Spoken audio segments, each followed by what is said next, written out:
I love great conversations. Hi, my name is Angel Jones. Thank you for joining me on 12-minute convos where I help you create a brand of your own unique, real self.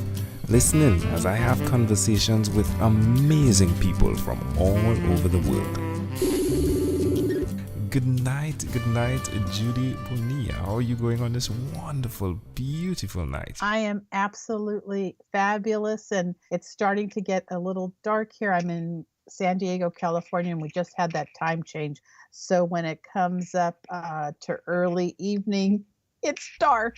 Wow. Which is a big change for all of us. Yeah, most definitely. I know I felt the change with the accountability groups we have, so it's pushed back 1 hour my time. So I think you all should consider reviewing this thing, right, called daylight savings. Ooh, it impacts the world.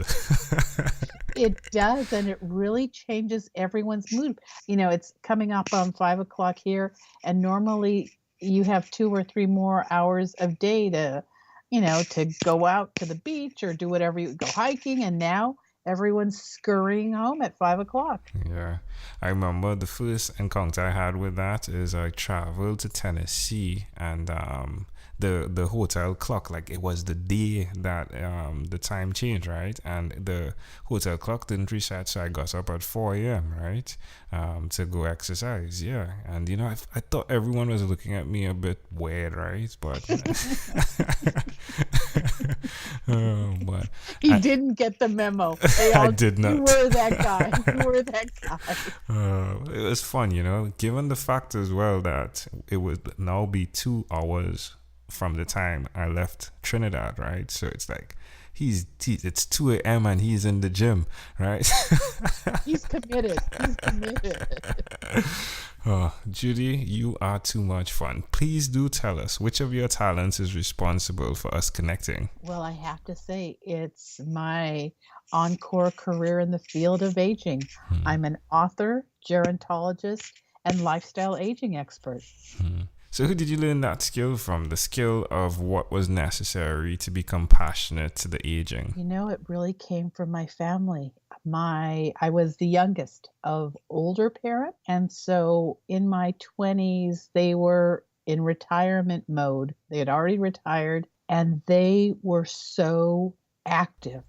They were engaged in their community. They were golfers. They traveled. They were so full of life, and I thought that's what older age looked like, because I came from a small family.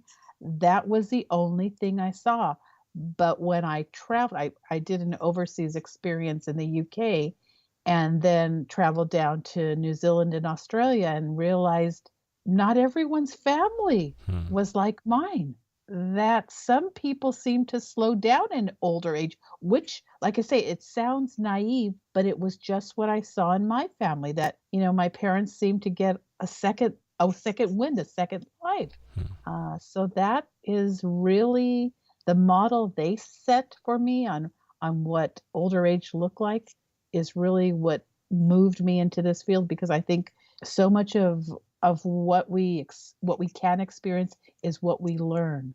And you need to have a great model to follow, a great teacher.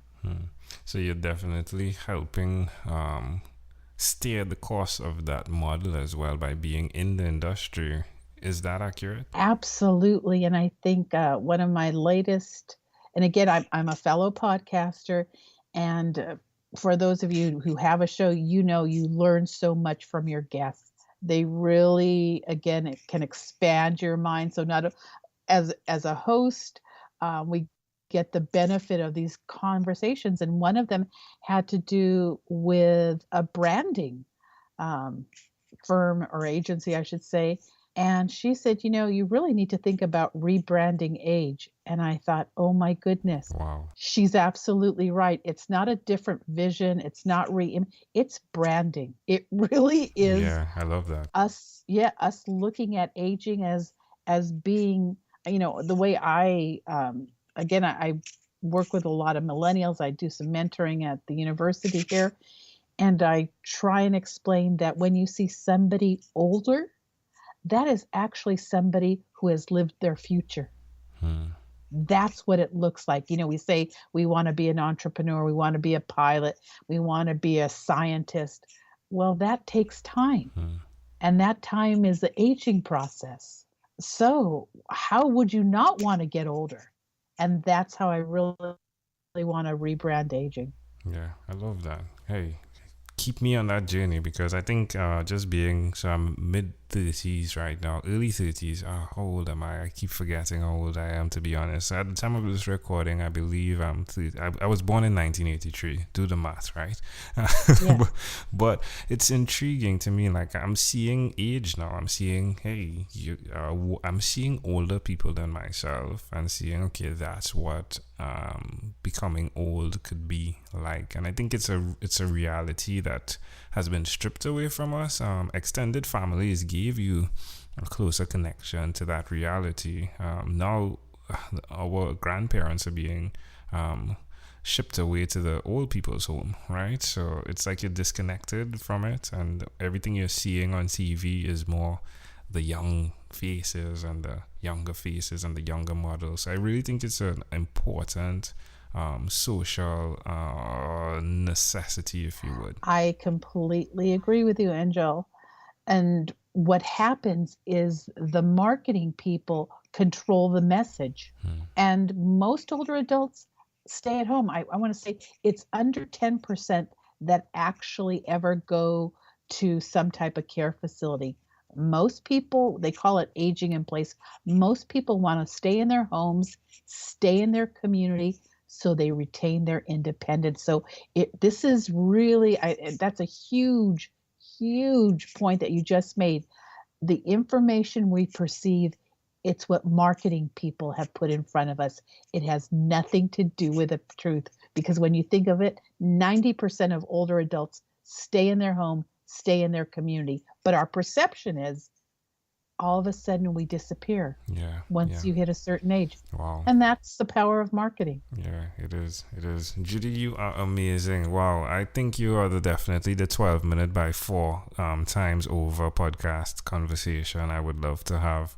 Now, let me jump into your podcast, though, because your podcast stares like the line there, the subtitle is For Women in the Business of Aging. Is that it? Yeah. Right. So, tell us about what you discussed there and how that goes. Well, similar to so many other industries, we have our different silos and sectors. And for most of the aging space, it's been research at universities, nonprofits, but now in this last decade have been a surge of female entrepreneurs who might have provided some caregiving to an elderly parent or had some type of experience being responsible for an older adult. So now that experience has put them into being a passionate service provider, product developer. And so when you come from that space of caring, you may not have all those connections or skills. And what I saw is a need for a platform that provided that information, because so much here in the United States, the funding for older adults comes from the federal government. The federal government is not in academic institutes, they're not with tech startups, and they're not with an individual small business or entrepreneur. So what I wanted was a platform where we could, co-create, collaborate, and have those shared interests, because I'll have to say, people who enter this field are driven by passion. They want to make change. They want to do good. But when you're stuck in a silo, and I think most of us, if we don't have a mentor, we flounder. We just don't have those entry points. And that's why I created this platform, so we could share information and make those connections. Look at you. Wow. Rebounding aging. Wow. Love it. Well done, Judi. Well done.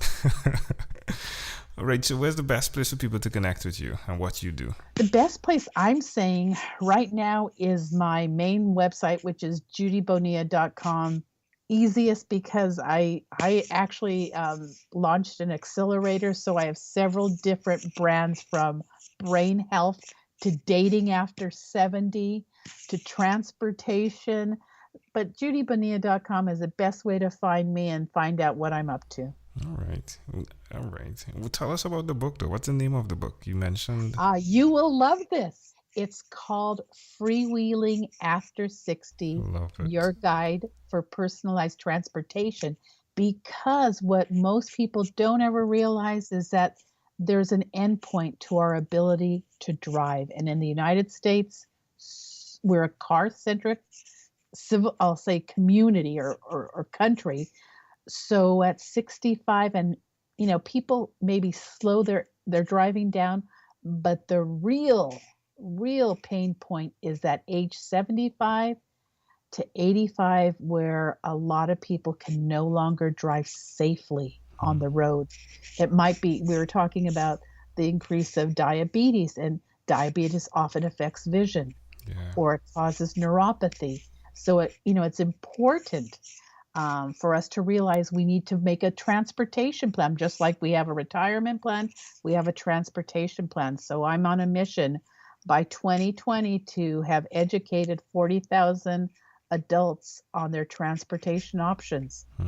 Pretty amazing stuff. Amazing audience. Again, we are live with Judi Bonilla, right? And she is doing some amazing stuff. She is the podcast host of the Aging Expert podcast. Do check that out. Judi, well, let's switch gears for a moment now, and let me invite you into my time machine that is surrounded with beautiful, warm, blue Caribbean water. Judi, what is your earliest childhood memory? My earliest childhood memory is one I have from a photo. And it's my family and I at the Grand Canyon. And you can see the wind is blowing and everyone's hair, we're all looking forward and everyone's hair is going to the left. Our clothes are on. It's just one of those classic family photos where, I must have been somebody who stopped to take a photograph of us. But like I say, we're all looking at the camera and everyone's hair is going to the left in their clothes. It is, like I say, it's one of those sweet family memories. So why do you think this memory is so clear? It was a long car trip. We drove from California to the Grand Canyon, which is in Arizona. And I remember it was a really big deal because we rented a car. So all of us, we had a family friend come with us. It was one of those family trips that at the time probably wasn't much fun, but in hindsight, it's one of those very sweet memories. That's amazing. Did you say how old you were? My apologies. I was about 6. All right. Well, can I offer an interpretation to the thought picture you created in my mind? Please. So it's like two things that popped up. The first thing that immediately popped up with when you painted that image in my mind is the effects that the elements have on us all, be it young, be it aged, be it middle-aged. And that looked like what the wind did to your hairs, right? All of your hair, right? It's intriguing to like what your hair was doing in the beginning of this conversation with the mic, right? But absolutely. That is wild. Yeah, it's crazy. But yeah, it's just a matter of, it's just fascinating to see that we're all affected by aging. We're all affected by time. Just like that wind blowing in your hair, everyone was affected. And the end result definitely remains the same, that we're going to die. And secondly, the thing that stuck out as well is the transportation, that the thing that you remembered was something that was connected to all of you going in one direction, freewheeling, if you would, or the concept of that being created and the necessity of it eventually. I wish you had a visual, because if you think of the emoji on your phone with a OMG, that's exactly what my face looks like. Oh, I love that. If we fast forward to when you were 12 years old, what was your favorite song?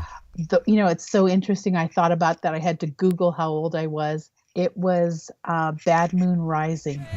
And I'll never forget, I came home one afternoon and my mom was dancing in our living room to that song. And I thought, oh my God, what's wrong with her? And she was an adult. She wasn't meant to be having fun. And I'll never forget. And then we started dancing in the living room together.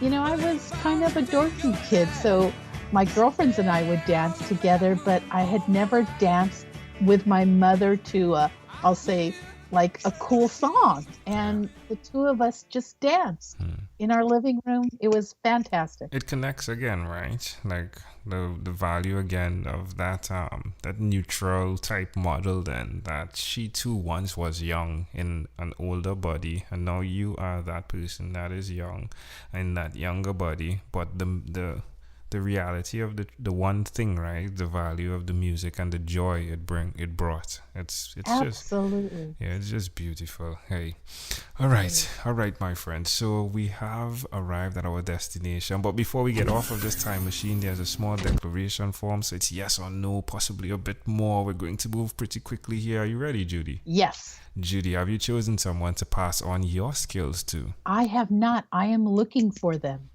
Are you married? I am not. Do you have children? I do not. Do you believe in God? I do. Do you have an inner circle of friends? I definitely do. Do you watch TV for more than 3 hours a day? No. How about 3 hours a week? Yes. And what about screen time? The phone and the computer, is it more than 8 or less than 8 hours a day? More than 8, definitely. All right. Judi, after 1,001 conversations in 3 months in 2016, I needed to have butt surgery. I'm joking. I created a workbook. The name of the workbook is called Yours. It stands for Your Own Unique Real Self. And the idea is you go through reflective self-discovery questions that connect you, hopefully, to create a brand of your own unique real self. And in so doing, connect to your own unique real statement, right? Which is your mission. If you, Judi, had to share with us your own unique real statement, a statement that represents Judi Bonilla, what would you say that is? I'd say I'm on a mission to rebrand how we see aging so that each of us looks at age as something to achieve, not something to be afraid of. Love it. Judi, this was a great pleasure. Before you leave, is there anything else you'd like to share with our amazing audience?